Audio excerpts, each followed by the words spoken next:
Beneath the rolling plains of southern England, a silhouette stands against the dawn, a circle of stone, so ancient and enigmatic it has haunted our imagination for millennia. Stonehenge. We've called it a temple, a celestial clock, a gateway to another world. For centuries, we have asked the same questions. Who built it, and why? But the most fundamental mystery has always been the most tangible. Not the who, but the what. The stones themselves. We thought we knew their story. We were wrong. Recent discoveries have peeled back a layer of history, and what lies beneath is a story of ambition, power, and an unfathomable human endeavor that rewrites everything we thought we knew about our ancient past. This is the story of the lost origin of Stonehenge. For generations, the puzzle of Stonehenge was really two puzzles. The first, involving the smaller blue stones, was solved years ago. Geologists traced their unique mineral composition back to the Preseli Hills in Wales, a staggering 140 miles away. The thought of Neolithic people transporting multi-ton stones across that impossible terrain was mind-bending. But as astounding as the Bluestone journey is, it was never the greatest riddle. That honor belongs to the true titans of Stonehenge, the colossal sarsen stones. These are the megalithic giants that define Stonehenge's iconic silhouette. Standing up to 30 feet tall and weighing as much as 40 tons, the equivalent of a modern semi-truck, they form the monumental outer circle and the iconic inner horseshoe of trilithons. They are the architectural backbone of the entire site. And for 500 years of modern research, their origin was a complete mystery. Sarsen is a type of silicified sandstone, remnants of an ancient geological layer scattered across southern England. This made the problem maddeningly difficult. The stones could have come from anywhere, or nowhere specific at all. Theories swirled. Were they dragged from the nearby Marlborough Downs? Or were they glacial erratics, strange boulders left behind by ancient ice sheets, conveniently close to the Salisbury Plain? This gaping hole in our knowledge gave rise to myth. Of Merlin the magician and giants who carried... Science needed evidence, but to get it, researchers would have to do the unthinkable, damage a priceless world wonder. And that was a line no one was willing to cross. The stones kept their silence. The breakthrough, when it came, arrived not from a new excavation, but from a quiet act of return. The year is 1958. During restoration work, one of the great sarsens, Stone 58, is found to have a dangerous crack. To reinforce it, engineers drill 3 holes through its core and insert metal rods. In the process, slender cylinders of sarsen stone are extracted. One of the drill operators, a man named Robert Phillips, was allowed to keep one of these cores as a souvenir. It was about a meter long, a smooth, unassuming piece of the ancient giant. For over 60 years, that core traveled with him, an ocean away, to the United States.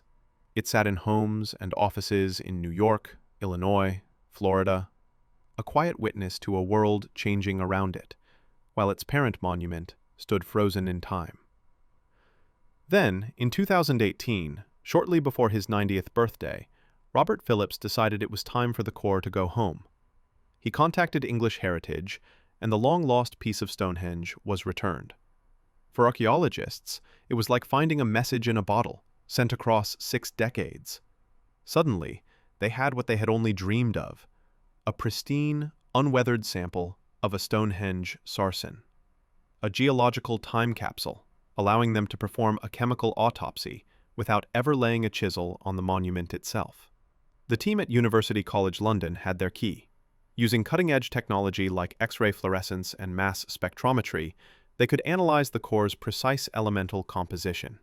They were mapping its geochemical fingerprint, a unique signature of trace elements, as distinct as human DNA. The goal was to create a perfect chemical profile for Stone 58. But one stone wasn't enough. The team then took their investigation to the field. Using portable scanners, They painstakingly analyzed the chemical makeup of every sarsen still standing on the Salisbury Plain. This non-invasive technique allowed them to build a comprehensive chemical database for the entire monument. As the data came in, a pattern began to emerge, one that was both astonishing and deeply unsettling. Of the 52 surviving sarsens, an incredible 50 were a near-perfect chemical match. They didn't just share a similar geology, they were virtually identical. The implication was staggering. The builders of Stonehenge had not gathered their stones from scattered locations. They had quarried them, with immense effort and singular purpose, from one specific place. The hunt was on. Armed with this precise geochemical fingerprint, the researchers compared it to sarsen outcrops across southern England. The guessing game was over. The data pointed with unwavering certainty to one location, West Woods, a dense woodland area on the edge of the Marlborough Downs, roughly 15 miles north of Stonehenge. This is the place. 4,500 years ago, this tranquil forest was a quarry, the source of giants. The realization is awe-inspiring. It tells us that Neolithic people identified this specific source, perhaps for the size and quality of its stones, or for reasons of spiritual significance we can no longer comprehend. And then, they began the work.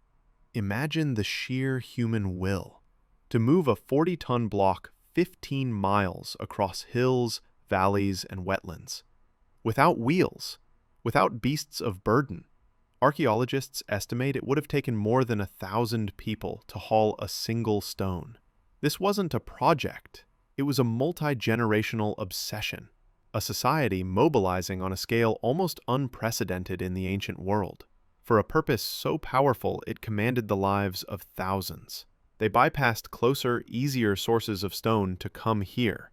This was not a matter of convenience. It was a pilgrimage of stone.